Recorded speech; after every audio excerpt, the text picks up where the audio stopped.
Hello, everybody, and welcome back to the Chilluminati podcast, episode 253.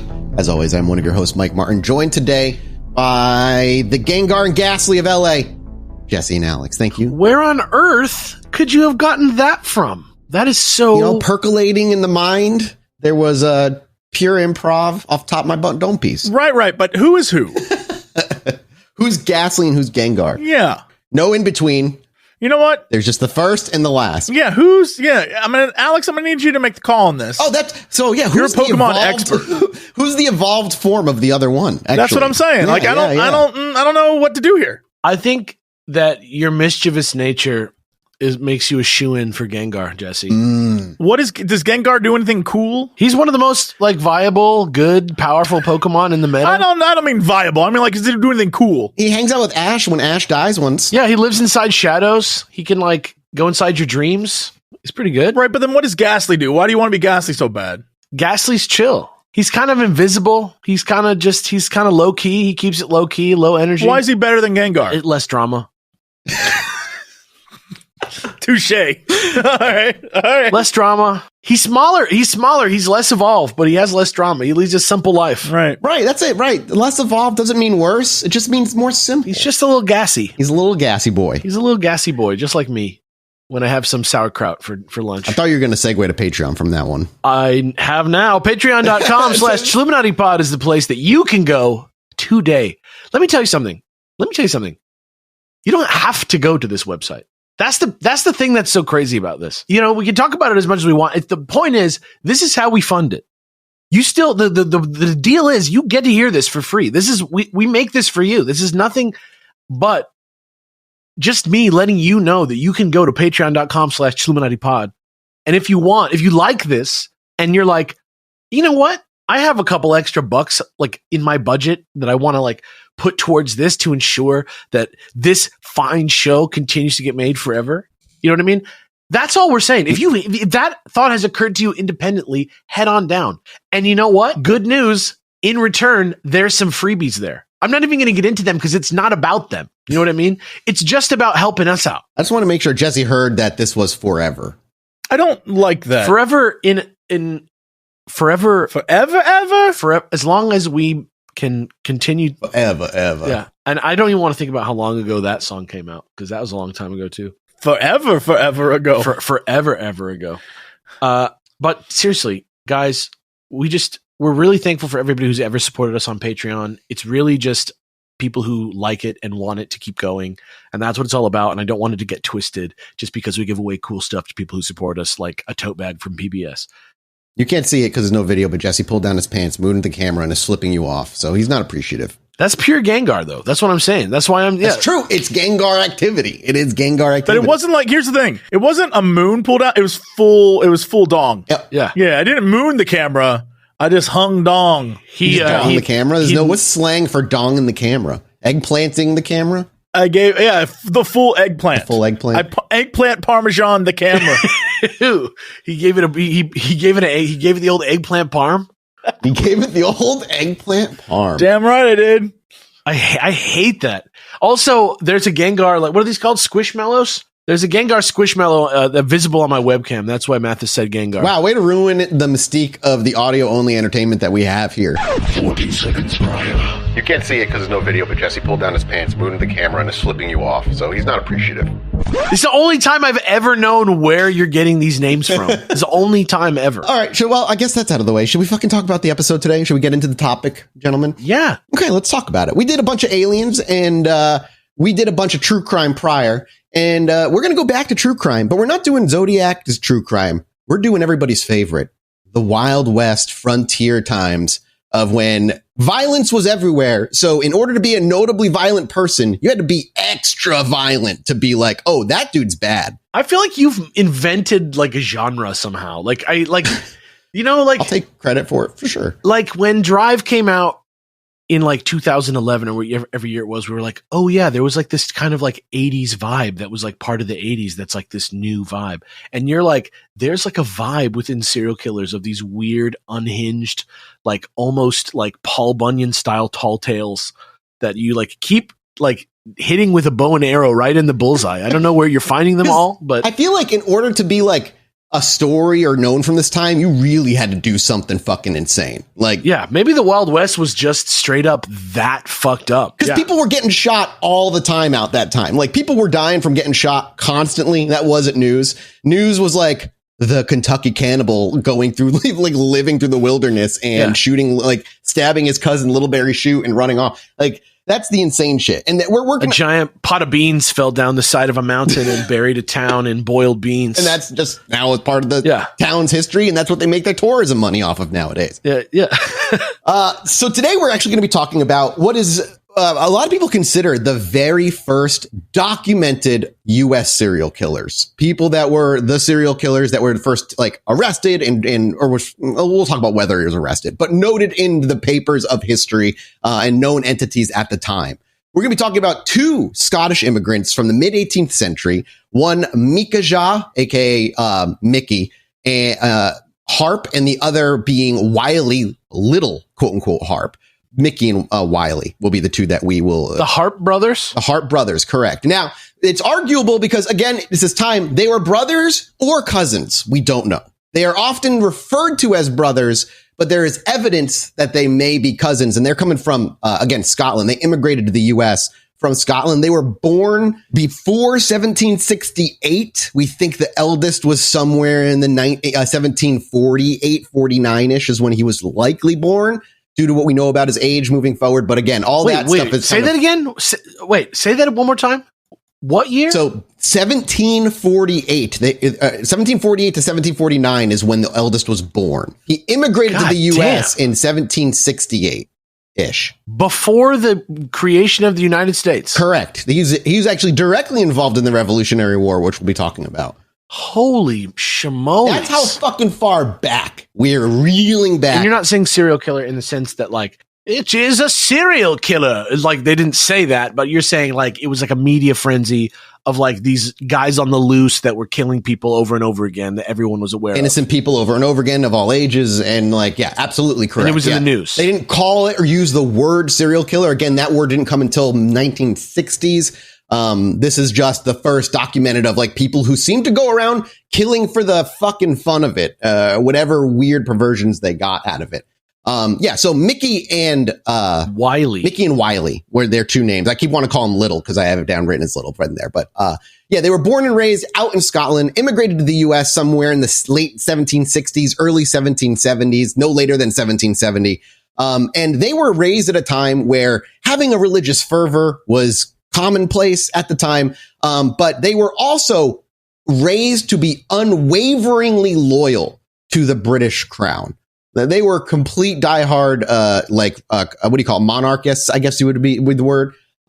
Their father was a stern, devout man, as far as we know from what they would say. And it instilled in them what they considered a rigid moral code and a deep-seated disdain for those who dared challenge the established order of things that the monarchy had a hold of for so long at this point. So we're talking about literally, like, historical ass figures at this point. Like, this is like a mindset that is not in modern society anymore, really. Correct. Exactly. For these guys, like, moving to the frontier ended up bringing on a life of obviously hardship, just trying to survive out there. There was just a lot of wilderness. I'll put it this way. They were big fans of living in caves. What? Yeah, we'll get to that. When they moved here and were living in the frontier, instead of... What do you mean you'll put it this way? Staying within villages or towns, they found themselves out in caves and enjoying They're it. like cave people? They were cavemen. Hairy cavemen? Hairy cavemen. Mathis, is this real? Are you making this up? No, and we got some quotes from the time about... You're talking about Revolutionary War cave hobos? Yes, we are. Absolutely. Yes. Yes. 100%. We're talking about murdering Revolutionary War cave hobos from Scotland. That is correct, sir. Who may be brothers and who may be cousins. Maybe they're brother cousins. Is it possible? Brothens? That's when you're both? Cuthers? Dude, Cuthers, under the Cuthers, dude. Luckily though, they were already kind of skilled hunters, fishermen, providing sustenance for themselves and whatnot was not very difficult. They weren't like the gold rush people who would go from cities and go out into the wilderness and be like, I'll find gold and be fine. And then they don't realize how difficult it is to survive out there and die very quickly. Again, that's Kentucky Cannibal, part of that story. So they learned to navigate the dense forest, track wild game, read subtle signs of nature. They really became mountain men in a lot of ways. The Harpe brothers also learned the importance of self-reliance on themselves and resourcefulness. With the helps of their father as kids, they learned how to like plant crops, clear land, build shelter, mend and repair tools, fences, care for livestock. Okay, wait a minute. They're starting to sound cool. Hold on.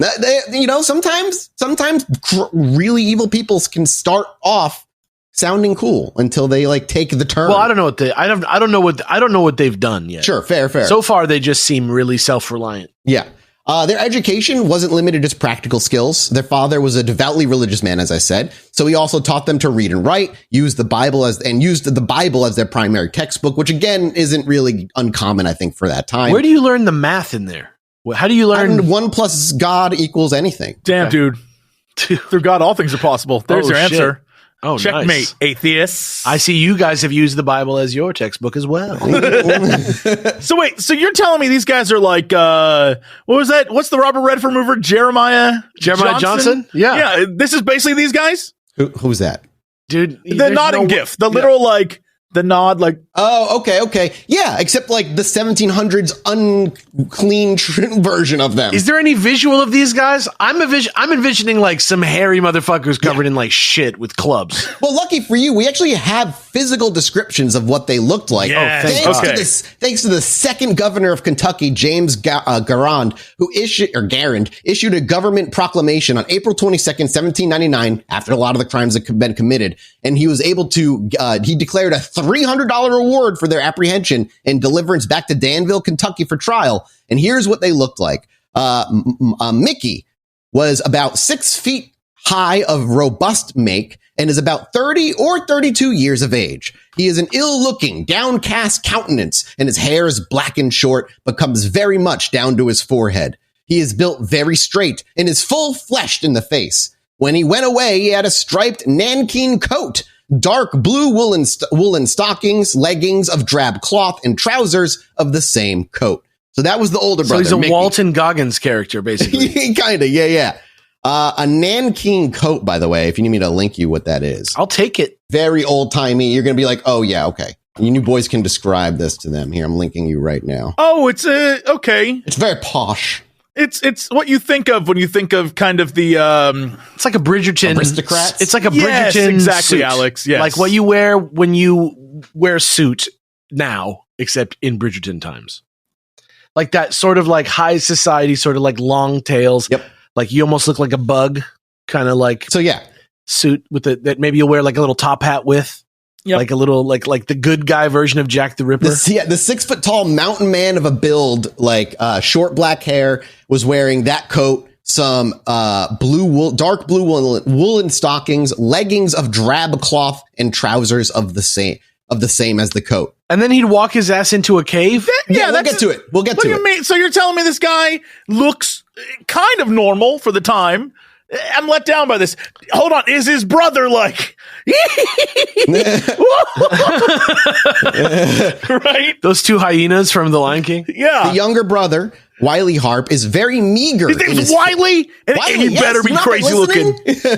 Wiley Harpe is very meager in his face, has short black hair, but not quite so curly as his brothers. He looks older, though really younger, and has likewise a downcast countenance. He had on a coat. Wait, what do you mean? He looks older but really younger. Oh. That's what they said in the little clipping. He had a coat of the same stuff. I thought you meant he looked older and yet he looked younger. He had on a coat of the same stuff as his brothers and had a surtout coat over the closed-bodied one. His stockings are dark woolen ones, and his leggings are of drab cloth. And as I will get you the surtout century thing, here it is. Again, a picture that you can be like, oh, yeah, okay. This is just kind of like what every person with some sort of means dressed.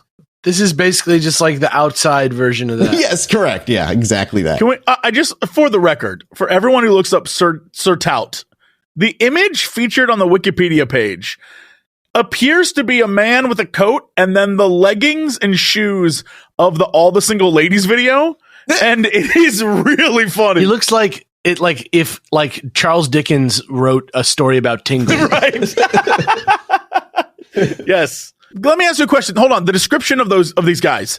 This was at the end of their time with us. This is 1799, the end of their criminal spree. So this is before war has really taken in. We're looking at 20 years younger right now. So they're 19 to 20-ish years old. So there's potential that they could be cavemen and not just like normal people.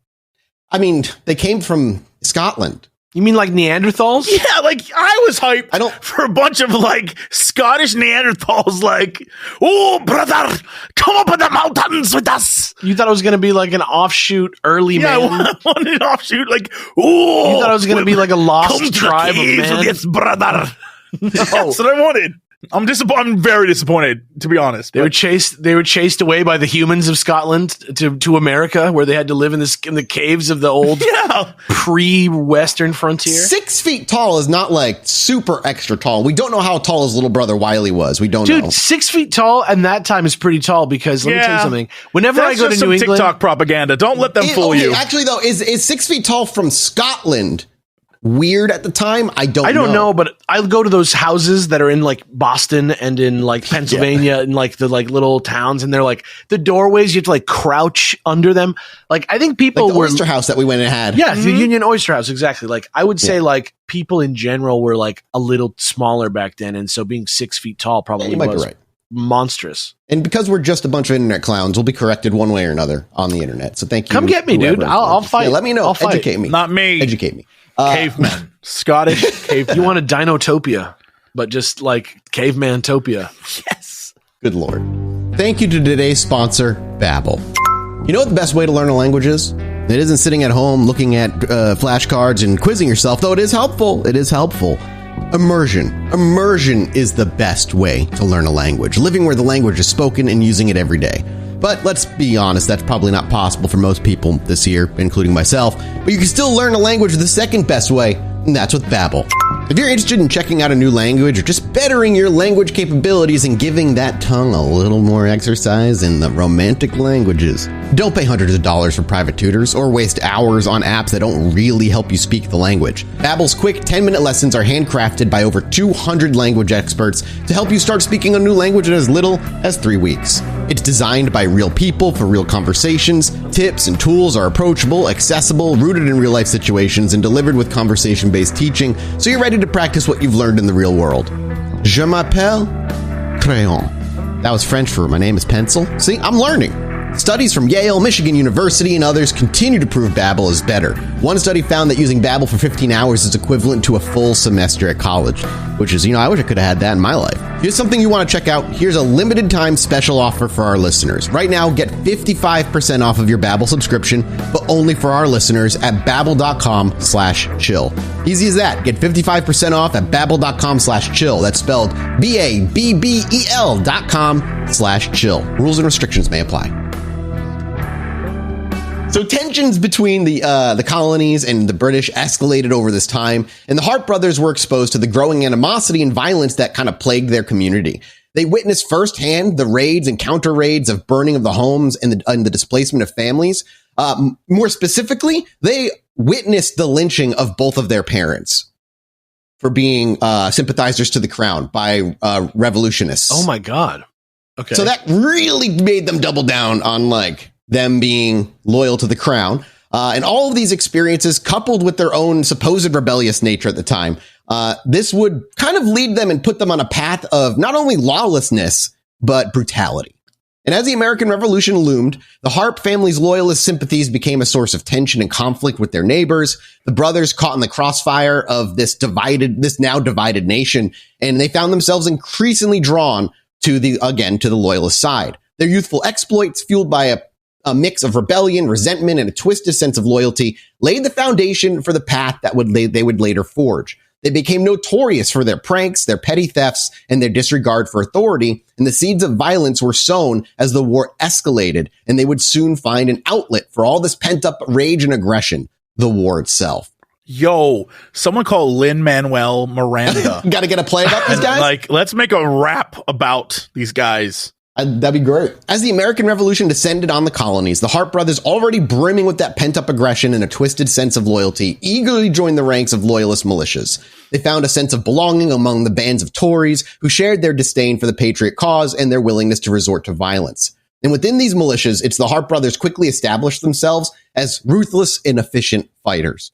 They reveled in the chaos of war, embracing the opportunity to unleash their pent-up rage on their enemies. And their reputation for brutality grew with each raid and skirmish they were a part of, their names becoming synonymous with terror and bloodshed. However, the Harpe brothers were not content to simply follow orders. They craved autonomy and power, and they soon began operating independently, leading their own raids and ambushes away from the leadership of their militias. They developed a reputation for their cunning and their ability to evade capture, often disappearing into the wilderness after their attacks. So very guerrilla warfare style. What the fuck? So they killed their parents and they were like, we will never forgive you and we will kill every last one of you. And then they dedicated their lives to being murderers. Yes. And just killed as many people as they could. Things were simpler back then. Like, if you wanted to be a murderer, you could, dude. Seriously, back then, people were just getting shot. Everything, all doors were open. That is fucking insane. At least right now, their murderous rampage has some sort of principled, like, direction. It was to a profession. You could make a living off of being a murderer back in the day. I mean, if you're in a fucking war, you're murdering everybody, right? Like, if Remember, you're there's things called posses back then, which were, and we're going to talk about them, I mean, which were sheriff-sanctioned gangs of civilians out to go fucking bounty hunt criminals. It's like, you know, that's what just was like back then. Right, back then. Fucking insane. Yeah, not anymore. That's not happening anymore, obviously. So yeah, they were already like, we need to do our own shit. And so away from the Tories during this time, the Harpe brothers also began forging alliances with the Cherokee warriors, who shared their animosity towards patriots and their desire to protect their ancestral lands. So they're teaming up with the Cherokee Indians. The brothers learned from the Cherokee, adopting their tactics, adapting to their way of life. They became adept at navigating wilderness, tracking prey, and utilizing guerrilla warfare to devastating effect. What the fuck are you talking about? This shit is nuts back They then. just became like ninjas. They literally, like, yeah. It's fucking insane. They became like two Batmans. Yeah, except they like I guess, is it like the killing? This is the Joker. The killing version of Batman. Well, I guess. I mean, the Joker's not like learning how to like live off the land and like sneak and do stealth and like fucking kill people with one touch or whatever the fuck they're learning. Is that what they're doing out there? Dude, who wins? Them or Range 4 Harry? They fight. The two of them versus Range 4 Harry. Oh, I mean, Range 4 Harry all the time, every day. He's not even a turn to the left. He just turns around and he just turns them into two skeletons like a fucking sentinel. It's important to know, though, like, these guys' alliance with the Cherokee, this wasn't based on, like, mutual respect or shared values. It was a marriage of convenience, a strategic partnership born out of an animosity for a common enemy. The brothers saw the Cherokee as a means to an end, and so did the Cherokee to the brothers, a way to further their own agenda of violence and plunder. And so, as the war raged on, the Harpe brothers' notoriety grew. They became known for their indiscriminate killing, their disregard for human life, and their willingness to betray even their allies if it suited their end goal. They were not motivated by patriotism or ideological fervor, but rather genuinely deep-seated resentment and a thirst for revenge. This is all pure revenge. It's all personal. The war provided them with a license to kill, a justification for the brutal acts, and they took that license and ran. Now, I'm not a psychologist. No? Oh, I thought we were all licensed psychologists here. That is really inaccurate. I don't know where you got that idea from. But So sorry. It's so weird to me that it's revenge because, like, how many people have they killed? And it's like, I've never killed anybody. I've never been betrayed in the way where, like, people killed people I loved and I swore vengeance on them. So maybe I don't know. But, like, I feel like it would be out of my system after a while. You know what I mean? I feel like after a while, like, you got to be, there's ulterior motives going on because. Well, yeah, I think you bring up a good point. If we look back and truly look at these guys as serial killers, something we've talked about a lot of the times, what a serial killer is always looking for their first kill, an excuse, a reason, an accident that they had to kill somebody. The Revolutionary War was an amazing excuse for them to finally indulge in maybe things that they were kind of pent up and wanting to do anyway. I just love the thought of I would have just been all killed out. Alex, I think so. I'm just saying, like if I'm like, I don't know about you guys, but after a few, I would have just been all killed out. my parents were killed, I'm going to kill every single person in America. What? Like you violently murder them? Like you're not like sniping them from across the room. You're probably stabbing them or whatever they're doing, like shooting them in the face with a bow and arrow from like pretty close. It's probably pretty visceral, probably putting a knife in them, whatever, right? It's not. Yeah, I think if I was in their place, though, it's not the people who killed my parents. It's the concept of the patriots because we were loyalists to the crown, and this group killed my parents, and so we must stop the group. And that's how you can keep killing forever. You can just like, I'm gonna keep going because there's always someone. This is like the plot of pretty much half the Quentin Tarantino movies. I'm with you, Jesse, until they cross a line that becomes, they're serial killers. I mean, I'm not saying anything they're doing. I'm just saying from their perspective, Sure. like, we're just going to keep killing. It's how you end up in like an action flick going from you kill the local guy to now you got to take down the mob boss. To now you're taking down the president. It's like the president was the biggest drug dealer, and that's same vibe. I've just never had like a slow burn catharsis. Like I get need for revenge and then I killed someone. And then you're like, how do you keep that going? Like, how do you keep being that angry for You've never had a commando moment? You never thrown a knife at a guy and he's stuck to a wall and like, stick around. Let off some steam and take a break.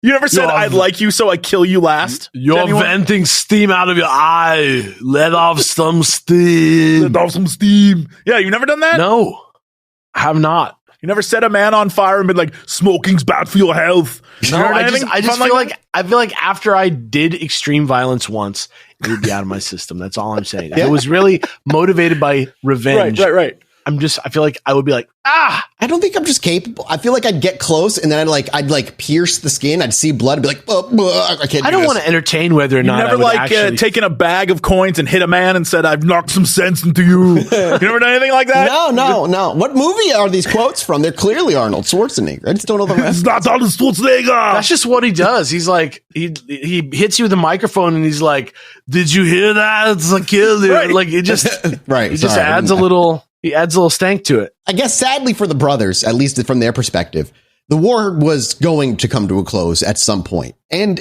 it did.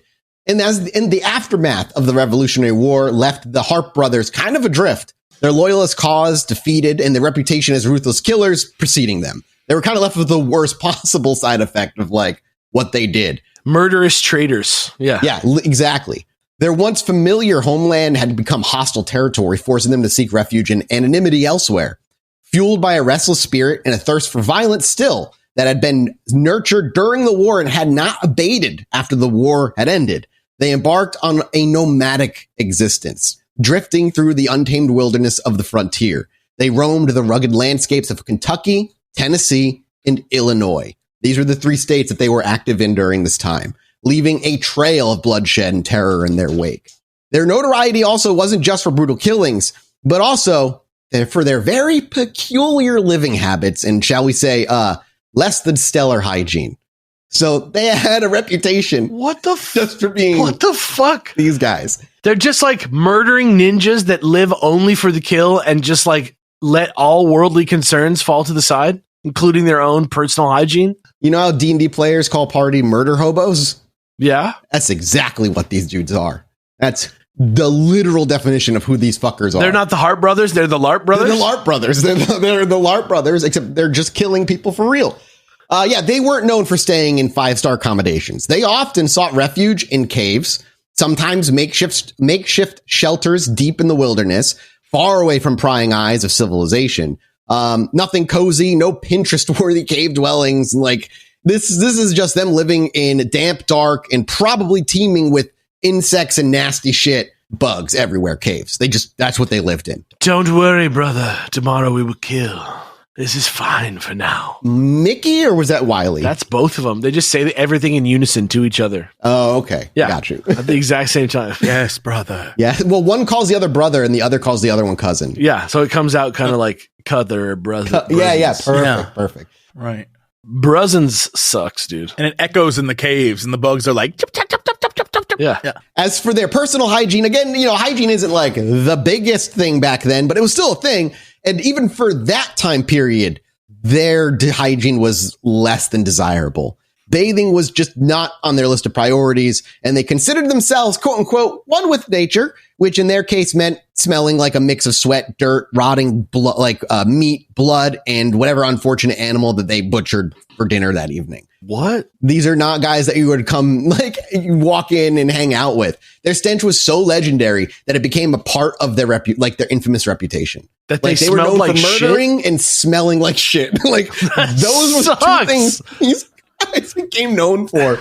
Beware. Some accounts claim look to the caves outside of town for two shit-smelling murderers that come visiting in the night. It's a shame nobody gave them a poop pun name. They should get one. The Sharp Brothers. Boys. Think of the Sharp Brothers. For the rest of the episode, you two need to start pitching murder names that have to do with poop. And Sharp Brothers, sure, that could work. That's done. It's done. It's a wrap. Fellows. The Fico Fellows. The Boo Bros. The Boo Boo Bros. Yeah. So the Corn Poo Padres. The Saggy Bottomed Boys. All right. I regret asking you. That's the winner. There we That's go. the winner. It's the Saggy Bottomed Boys is the winner. I have such an image of just a dump. The heavy diaper, the heavy diaper dudes. They're wearing those fancy coats, looking like cavemen with shit in their pants. Amazing. It's pulling their underwear down so that it makes a loop behind their butt, so you can see their butt crack still because there's so much poop in the diaper. Yeah. That's fucking nasty, terrible. Dude. That's awful. According to some accounts, they kill people and they smell like shit. That's literally what they were known for. I told you I love these stories. That fucking sucks. It sucks so bad. Oh god. There's some accounts claimed that their odor was so pungent that it could be detected from a considerable distance. It was almost a warning for potential victims of their approach. We're talking damage. Rumors in villages about how to know if these killers are coming. You can smell them. If you smell something nasty, get away. They're on their way. They're coming. Imagine telling kids, baby, if you smell that shit, just come running because that's the Boo Boo Boys. That's the Saggy Bottom Brothers. It's kind of like in a horror movie where the fog rolls in, except it's ass stink. And it's just what's about the music starts? Womp, womp. It's not the Wild Hunt. It's the Mist, except it's them. Yeah, it's the stink lines coming from their butt. It's just instead of black and white, it's sepia. A few others claimed that they believed that this was a deliberate tactic that they used to intimidate and disorient their prey. Absolutely not. There are others that at the time they're no, they do it on purpose. I'm we're actually quite hygienic. Honestly, we are. But before we go out on a hunt, we just smear poop and meat and blood all over ourselves and wait for it to go rotten so that the children know to run home before they It's so they can hide from the predator, who we all know has been there the entire time. Yeah. He's right here. Kill me. Thank you so much to IQBar for sponsoring today's episode. I'm actually out of my IQBar stuff. I ate them all. I am a snack man. I can't help myself, especially when I'm working in my office or at a computer, something within arm's reach to just grab, hold, and shove in my mouth to give me a smile. That's kind of what I like to do. And luckily, IQBar has allowed me to do that, but in a healthier way. So if this is something you want to check out, just go ahead and power up your life with superior brain and body nutrition products from IQBar. Their plant protein bars are the perfect low-carb grab-and-go breakfast. Their IQ Mix Zero Sugar hydration drinks replenish electrolytes lightning fast. And their IQ Joe mushroom coffees are packed with magnesium and Lion's Mane adaptogen to keep you focused all day and adaptogening to your day.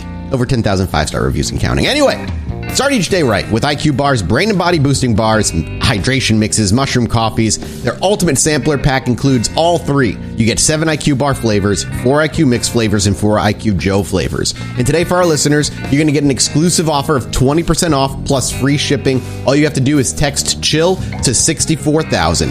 That's texting CHILL to 64000. Refuel with IQBar's ultimate sampler pack. And again, you're going to get 7 IQ bars, 7 IQ Mix sticks, and 4 IQ Joe sticks. And that's our special offer for our podcast listeners for 20% off of all IQBar products plus free shipping. Again, just text CHILL to 64,000 to get your discount. Text CHILL to 64,000 That's CHILL to 64000. We actually have a couple of quotes pulled from some newspapers back in that time. A local settler recounting an encounter that he supposedly had with the brothers in a Kentucky tavern reportedly exclaimed, quote, "The very air turned foul as they entered, like a charnel house had opened its doors." Is that how you say it? Is it carnal house or charnel? Were they welcome in these places? Like, yeah, because there was no evidence that there was them, really. No, but I mean, if I'm the proprietor of an establishment that sells ale at this time, right, and a bunch of stank brothers roll in, and everyone else there is like, whoa, can't I just be like, sirs, you need to leave. Y'all are stinking up my customers. I imagine, and frankly, I ain't going to have it. I imagine he could if it was driving business away, but you're also at a time where they might fight you because of it. Yeah. Or maybe he knows that they're the shit smelling murderers that you don't want to deal with them. haunting around these parts. The Dookie brothers? Yeah, you gotta watch out for them. The doo-doo killers, yeah. The caca killers. A traveler who crossed paths with the Harps on a wilderness trail once described their scent as, quote, "a noxious cloud that clung to them like a shroud, warning all who approached to keep their distance." The shit boys. And then one newspaper article from the time reporting on their capture described their appearance as, quote, "filthy and unkempt, their bodies reeking of a stench that could only be born of weeks, if not months, without bathing." Weeks, if not months. Yep. Hold on now.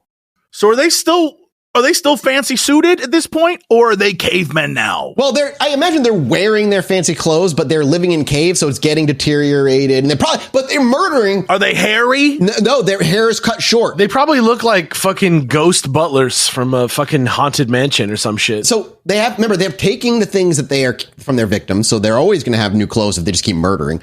And they probably cut their own hair. I imagine they probably just cut their own hair. This is disappointing. Now it's disappointing. I want them. If they're gonna stink of poo, I want them to be full on. You wanted like Rognak and Lagnar, the two cavemen. I they have a big club they drag along behind them. Yes. I prefer the image of these faux like aristocrats living in a fucking cave, murdering and caked with blood. No, I expect aristocrats to kill. I'm not worried about like that. I expect aristocrat murderers. That's a trope. I want cavemen, American cavemen. That's what I'm here for. I hate that they smell like shit. You're still on it. I hate that they smell like shit. Yeah. That's so, I would hate to be killed by somebody who smelled like shit. I would hate to be like murdered by the guy that I was just thinking about how much he smelled like shit. That sucks. Oh, that guy smells like shit. Oh, he's stabbing me. Oh, it smells like shit. That's gonna get infected, dude. Oh, no. Yeah, that's a huge concern back then. Other than caves, these guys also, in addition to them, would construct makeshift shelters in the wilderness. These could range from simple lean-tos to crude log cabins, depending on the availability of materials and the length of their stay. These shelters were often hastily built and abandoned as they kept moving from village or town to town. And then one of the most notorious locations associated with the Harpe brothers is Cave in Rock, a natural cave formation along the Ohio River in Illinois.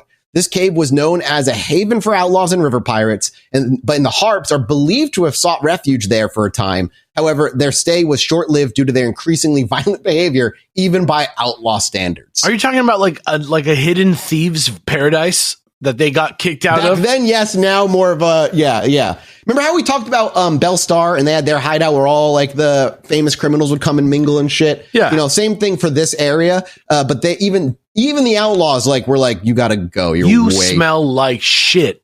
No, they're way Get out of here. And they're too violent. They were too violent even for them. They just keep killing people? Yeah, they were killing people. So moving past the Revolutionary War, looking to what their first quote unquote serial killing would be, it's kind of hard to figure out what the details of it were because early crimes back then are now a mix of fact, folklore, and speculation. However, it is documented, and we do have their first documented murder occurring in 1797 near Knoxville, Tennessee. This year, the Harpe brothers found themselves in a precarious situation. They had settled near Knoxville, Tennessee, attempting to blend in with the local community. This is kind of what they did. They'd go to a new area. Unfortunately, they smelled like shit, and so everybody knew who they were right away. However, their true natures as thieves and murderers would begin to surface over time. So they're like cuckoo birds. Yes, like cuckoo birds. Accusations of stolen pigs and horses circulated through the town, casting a shadow of suspicion of the two newcomers who didn't stay in town but came into town often. Their reputation as troublemakers would grow over time with each whispered rumor, and the locals, once welcoming, now began eyeing them with caution and distrust. The Harpe brothers, sensing the changing tide of public opinion, decided it was time to make a hasty departure. They packed their meager belongings, gathered their stolen livestock, and slipped away under the cover of darkness.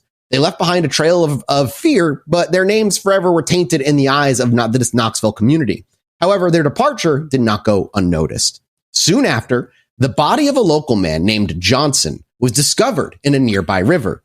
The gruesome scene that greeted the townspeople was chilling.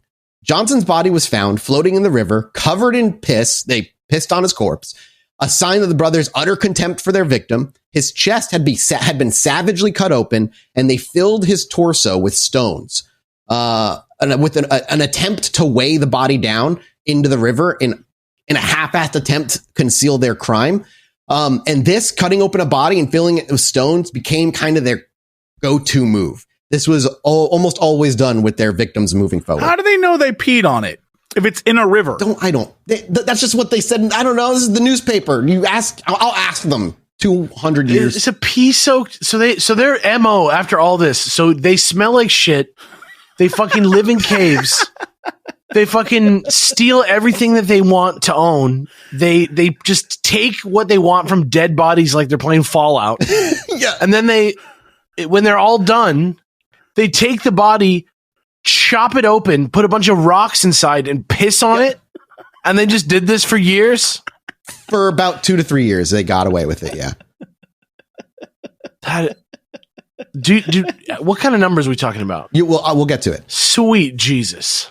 We'll get to it. The gruesome act this act of desecration became their hallmark, kind of like their calling card of their murder spree. They employed this same method of corpse disposal, filling the bodies of their victims with stones and dumping them in rivers or lakes in a vain attempt to conceal their crimes was their go-to, and it almost never worked. Like they literally felt like they kind of calling that corpse disposal is like me saying I ate a pizza and then I just threw it around my kitchen onto the walls of the kitchen. Yeah, kind of. Yeah, it's not appropriate. The discovery of Johnson's body clearly confirmed the worst fears of the Knoxville community. The Harpe brothers were not just thieves; they were killers. Their hasty departure. They were pissing, rock-filling fools. Rock-filling, poop pants-filling idiots. Their hasty departure now seemed less like an act of self-preservation and more like a cowardly escape from justice. With the law hot on their heels now and the stench of suspicion clinging to them, the Harpe brothers fled northward, seeking refuge in the rugged wilderness of Kentucky. They followed the well-worn path of the Wilderness Road, a treacherous route carved through the Cumberland Gap where danger lurked around every bend. Their first victim in this new territory was a hapless peddler by the name of Peyton. The brothers, ever opportunistic and driven by an insatiable greed, saw an easy target in the lone traveler. They ambushed him, stealing his horse and whatever valuables he carried, and Peyton's life was snuffed out, his body left to rot in the unforgiving wilderness, nothing more than a quiet testament to the Harpe's growing depravity. Yeah, so this is poor fucking Peyton, just like, they saw him, and that was all. They're just like, let's take all his shit and kill him, which is something that Boone Helm did, the Kentucky cannibal, multiple times, of just like these traitors that he'd like either work his way into their camp or jump them at night just to take whatever he could and then also take pieces of his body to eat. They didn't take any of his body. They just took whatever he had on him. Their bloodlust was now like unleashed. This was difficult for them to contain, or at least they didn't even bother attempting to, because in December of that same year, they encountered 2 travelers from Maryland. Their journey cut short by the Harpe's merciless blades. The brothers left no witnesses. Their victims remained hidden in the vast wilderness, and their fates unknown to their loved ones for a very long time. Their next victim, a man named John Langford, met a similar fate. He was traveling from Virginia to Kentucky, unaware of the danger lurking in the shadows, and the Harpe brothers, drawn to his vulnerability like vultures to carrion, ambushed him, stealing his possessions and leaving his lifeless body as a grim warning to others who dared venture into their territory, as they had multiple times. Oh my God. I'm still shocked that during this time period, anyone goes anywhere alone. Me too. That was my thought. I'm like, really? Everyone's alone? Trying to kill you. Like, people just fuck around and kill you because you're alone. They're even like, nature's trying to kill you. The fact that people are like, I guess I'll go take my way to Kentucky. I'm like, dude, you're going to die out there. By yourself. I barely want to go out by myself now. Right? It's crazy. I don't want to walk out of my house on foot alone and then walk like 100 miles or something, 20 miles. And over the course of months, we see 3 victims already. And that's really fast for serial killers who had just got started serial killing. But again, I think the war was them actually starting. And rumors and whispers spread to the nearby areas quickly. A local innkeeper, recognizing the Harps from descriptions given by other travelers, alerted the authorities that they were actually nearby. Because remember, these guys were trying to come into town still and like mingle with society and go to the fucking tavern, sticking out like sore thumbs and smelling like ass the entire time. The brothers, their trail of blood growing longer, were pursued by a posse of determined lawsmen.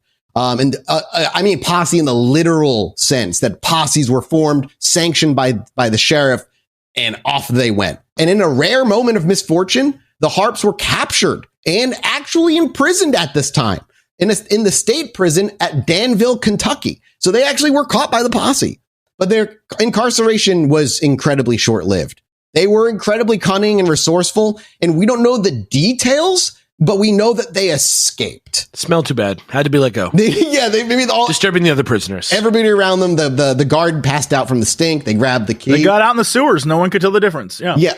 And this left the authorities just humiliated. But we don't know. I couldn't find details anyways to exactly how this guy escaped. So I don't know. And in a final act of defiance and vengeance, the Harp sought out a family who had aided the authorities and were one of the main reasons that they were captured in the first place. And what did they do as vengeance but brutally murder the young son of the family, mutilate his body in a grotesque display of cruelty, and then cut the body open, fill it with stones, and toss it in a nearby river. Good Lord. Purely for vengeance. We move now to 1799. The year 1799 dawned for the Harp brothers, who were moving from town to town, still doing insane, like just killing. The noose was tightening around their necks, though, because you could only go so far before the rumors spreading are everywhere now. And unless you truly move way out west, which there's nothing at this time out that way, or closer to civilization where people already know you, like there was no escape here. There was really nowhere these guys could go. They couldn't jump on a train. There was no plane. They'd put themselves and kind of cornered themselves. And this was the time that the Kentucky governor placed the $300 bounty on each of their heads. $300 in 1799 money, which I didn't look this up. I should have. $300 in modern day. That's around 7,600 bucks in today's. That's a lot of money. In today's currency. So almost close to $8,000. Yeah, that's a decent amount of money. You're not factoring in inflation. That's the difference. No, yeah, that's true. Yeah. This was, again, for everybody back then, not a huge sum. This was no small sum. This was enough to entice even the most hesitant bounty hunters to pursue these guys because they were just that wanted. The Harps, realizing the gravity of their situation, did what they always did and fled northwards, deeper into the wilderness, and their flight was marked by a continued spree of violence. As they desperately sought to evade capture, they also couldn't help themselves but just kill along the way. And they encountered 2 men named Edmonton and Stump, which I fucking love. What are those first names? Edmonton and Stump. Are they first names? I don't know if Stump is. I think Edmonton. I love Stump, dude. Edmonton is almost better than Stump, but I love Stump.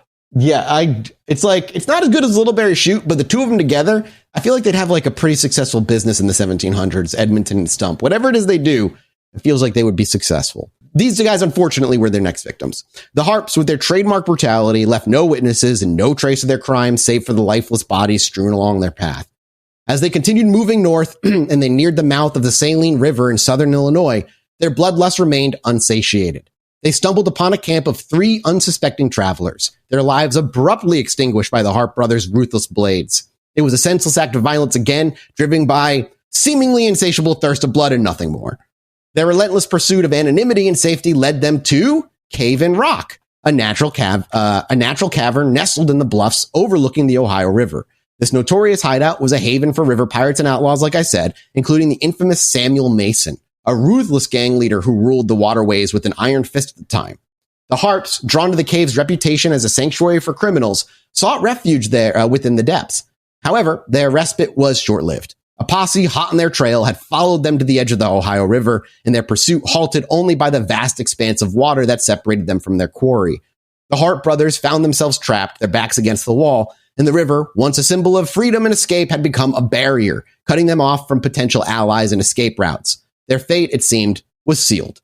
They were cornered, their days of terror numbered, and the question was not if they would be caught, but when and by whom. In this summer of 1799, their reign of terror was coming to a close. Now pinned against the corner, with the river now kind of giving them the boundaries, as the posse could not cross the river to get to them, and they couldn't cross the river because they'd get caught. It all would reach its climax on August 24th, 1799. The posse, hot on the Harpe's heels, cornered them as they were preparing to claim another victim. They had snuck out and hoped to get away, but the posse saw them. They had cornered a settler by the name of George Smith. Called upon to surrender, the outlaws instead chose to make a desperate run for freedom. Basically, they went at him. Of course, posse they did. Caught out. Yeah, they were like, hell no. Butch Cassidy and the Sundance Kids, straight up. Exactly. So Mickey, however, as they ran, Mickey wasn't very lucky. A well-aimed shot from a man by the name of Leiper's rifle struck Mickey in the leg and back, bringing him crashing off of his horse that he had jumped on to run off. In the ensuing scuffle, Leiper tackled him, subdued him, and then with a swift blow from his tomahawk, put him down. So the Leiper had a tomahawk and whacked Mickey with the tomahawk. Just took him straight up out. He started bleeding out. He wasn't fully dead. And as he was being held down, he learned from Mikey some of the atrocities that they actually committed.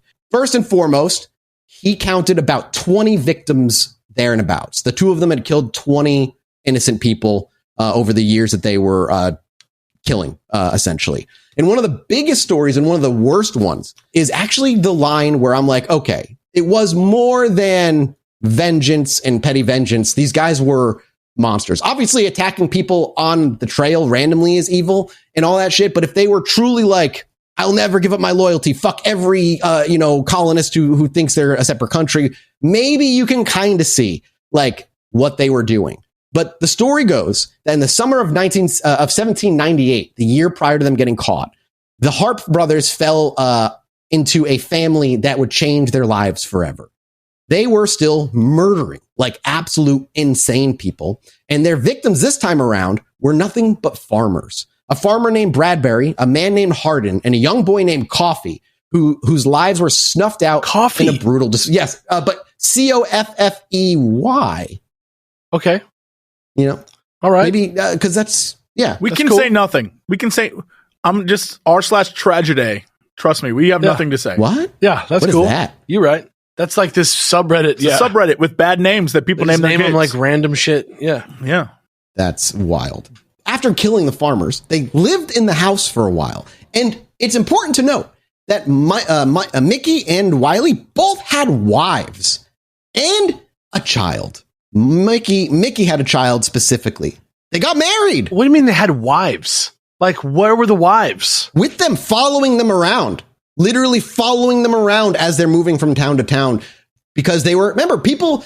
they were, again, going back to Belle Starr, there were people who were married to the criminals that weren't actually criminals, but they lived off the lifestyle that provided them. And they were, while they were murdering people, the wives were not there for the murders. They were just being brought back all of the stuff that they got off of their hanging out in the caves, chilling. Yeah, doing, thinking that they're living a typical outlaw wife cave kind person's of life. Yeah. Lifestyle. Yeah, it's fucking crazy. But they didn't know really until later on exactly what was going on. But one particular day, Mickey's infant daughter, was crying. And so, to shut her up, Mickey walked over, grabbed his daughter, took her outside, and smashed her head into a tree until she died. Damn. The wife had no idea and actually complimented him for actually getting the daughter to quiet up before learning what actually happened, but she did not leave him. What the fuck? He then did that again to another family that they murdered to their infant boy because it was annoying him that he was crying. So he took him outside and smashed his head into a tree until he died. Like, this is the shit where I'm like, oh no, you're just fucking serial killers. You're not, there is no quote unquote vengeance or principle here. You're just monsters. The rage completely overtook them. As he's lying there, dying out, admitting to countless atrocities, his life bleeding out, Leiper slowly then takes the tomahawk and slowly severs Harpe's head from his body. The decapitated head was then taken as a grotesque trophy, which was later displayed on a pole, maybe a tree in some stories. We're not entirely certain if it was a pole or a tree, but it was put up at a crossroads near the Stiegel cabin, which is where like the baby killing all fucking happened. This grim monument, a chilling reminder to Harpe's reign of terror, came known as Harpe's Head or Harpe's Head Road, a name that still echoes through the annals of Webster County's history, serving as a chilling reminder of the dark deeds done that once transpired there. But his younger brother got away. In the chaos of Mickey getting caught, Wiley Harpe, ever the cunning survivor, managed to slip through the posse's fingers and vanished into the wilderness. He eventually found his way to Cave in Rock again, that notorious hideout, where he rejoined the infamous Mason gang led by Samuel Mason, and 4 years would pass in a twist of fate before Wiley Harpe found himself captured alongside the rest of the Mason gang. However, his cunning and resourcefulness once again came to his aid because he wasn't known by Wiley Harpe anymore. He had taken on an alias, John Seton or John Sutton. We're not entirely sure. It's just the change of one letter. And he successfully evaded recognition and escaped the clutches of the law alongside Samuel Mason himself. Just because there was no photography and no way to like verify who he was. You'd just be like, that's not me. I mean, the way they described him in the description earlier, that could be any number of people at the time. I'm picturing that kid from the Johnny Depp Sleepy Hollow movie. I don't know why. That's where when you said it, that's where my head went right away. However, getting out was again short-lived for him. Their freedom was once again thrown into chaos. Mason was eventually shot, though the exact circumstances of his demise remain kind of shrouded in historical mystery. We don't really know what got him. But undeterred by the setback of losing the gang leader, Wiley Harpe, accompanied by fellow gang member Peter Alston, who masqueraded under the name of James May, concocted a daring plan. They sought to claim the bounty on Samuel Mason's head, presenting his severed head as proof of their deed. However, their scheme unraveled when a perceptive Kentuckian recognized Harpe and Alston as wanted outlaws. They were trying to spin the death of their leader and be like, hey, hang on. Maybe we can make bank off the fact that he's dead. And people immediately recognized who they were. The two of them were swiftly apprehended because they did try. They walked into town and tried, and then they were just arrested because they're like, the fucking audacity of that. That's what it was. The fucking that's like computer thinking. Like they just immediately move to the next angle right away without even thinking. So they walked into town like, we're gonna go claim this bounty, and we're fucking instantly arrested. Good Lord. But their knack for escape had not deserted them yet. They managed to break free from custody again, getting away for mere days before they were recaptured again. This time, however, their luck had finally fucking run out. They were tried, convicted, and sentenced to death by hanging. In January of 1804, Wiley Harpe and Peter Alston met their grim fate at the end of a rope. Their severed heads, much like his brother, a chilling testament to their criminal lives, were impaled on stakes along Natchez Trace. And serving as another warning to any who dared try to follow in their bloody footsteps. And they still smelled like shit even then. As the dust settled on their reign of terror, the women that they had entangled in their lives found themselves on unexpected paths to redemption, actually. Freed from the clutches of their captors, because that's what they would go on to say, is that they were kind of just kept there as prisoners at that point. There's nothing they could do. Sally Rice Harpe, Susan Wood, and Betsy Roberts, with an alias also known as Maria Davidson, were apprehended and brought to Russellville, Kentucky courthouse. However, their innocence was evident, and they were soon released, their past lives as unwilling companions to the outlaws seemingly forgiven. Sally, wife to the infamous Wiley, sought solace and refuge in her father's home in Knoxville, Tennessee. The shadows of her past marriage seemed to fade as she rebuilt her life within the familiar embrace of a family. Susan Wood, once a captive of the Harpe brothers' grim world, found love again. She remarried and settled in Tennessee, where she raised a family and eventually passed away, her daughter later venturing to the vast expanse of Texas. And then Betsy Roberts, aka Maria Davidson, embarked on a new chapter in her life afterward. She married John Huffstutler on September 27th, 1803, and together they lived as tenants on Colonel Butler's plantation. Huffstutler and Butler. Yeah. Huffstutler lived on the Butler plantation. He did. Huffstutler lived on the Butler plantation. Love that. Their lives took them to Hamilton County, Illinois in 1828, where they raised a large family, and their legacy echoing through generations until they passed in the 1860s. And in a weird twist of fate, Sally Rice, who had also remarried, crossed paths with Betsy Roberts once more in the future. In 1820, Sally and her husband, along with her father, journeyed to their new home in Illinois, their route taking them across the Cave-In Rock Ferry, a place where Betsy Roberts and her family had once resided. The encounter must have been a poignant reminder for them, I imagine, just like kind of coming together again. But they just like crossed paths, said their hellos, and then went on with their lives, and then never saw each other again after that. And on that, the happy ending of the wives of these criminals, and the justice finally getting to the two Harpe brothers. That seems like a lot of years, doesn't it? It is, yeah. So they were probably, I imagine they were probably in their late teens, maybe, when they were taken by the boys. And they were like 40 or 30? 30s, probably, somewhere in there. Yeah, yeah. Because you said they were born in 1744, 1739? They were born in the late 1740s, somewhere around there, yeah. And then these wives lived all the way till 1860? One of them lived to the 1860s, not all of them. That is amazing. Still, that's amazing. That's a long time. I didn't look into their specific histories along with the story. If you like, I'm curious what it is, but yeah, that ends the story of what is documented to be what people consider the U.S.'s very first serial killers, with a body count of at least somewhere around 20. That is freaking insane. 20 people. Yeah, I thought it was crazy too. But again, it's crazy just because of how crazy they had to be considered crazy at the time. And they smelled like ass the whole time, which is just like, I hate that they smelled like shit and they murdered people and they filled them with rocks and pissed on them. Yeah, it's so fucking they lived in caves and they dragged their wives around, like walking through the wilderness. And then murdered their baby daughter. Yeah, that is just absolutely fucking insane. Good riddance to these fuckers. What an insane, like, trajectory. Like, I can't believe that's the same species that I am, that they could have that life. That's crazy. And if you think about it, that's not that long ago. No. Right? Like, it's 17, couple 18, hundo, like 200-300 years ago, maybe a little more, but like that's wild. In the grand scheme of things, that's like my great grandmother or era, like not super long. It's fucked up. Yeah, it's wild. Well, that's it for us, boys. And everybody's listening. God bless. We're off. We head to patreon.com to do a mini-sode, and all kinds of other stuff. Thank you guys so much for supporting us here. We appreciate you. We love you. Bye. Bye. Anyway, me and my wife were sitting outside indulging on our porch one night, enjoying ourselves. I needed to go to the bathroom, so I stepped back inside, and after a few moments, I hear my wife go, "Holy shit, get out here." So I quickly dash back outside, and she's looking up at the sky in awe. I look up too, and there's a perfect line of dozen lights traveling across the sky.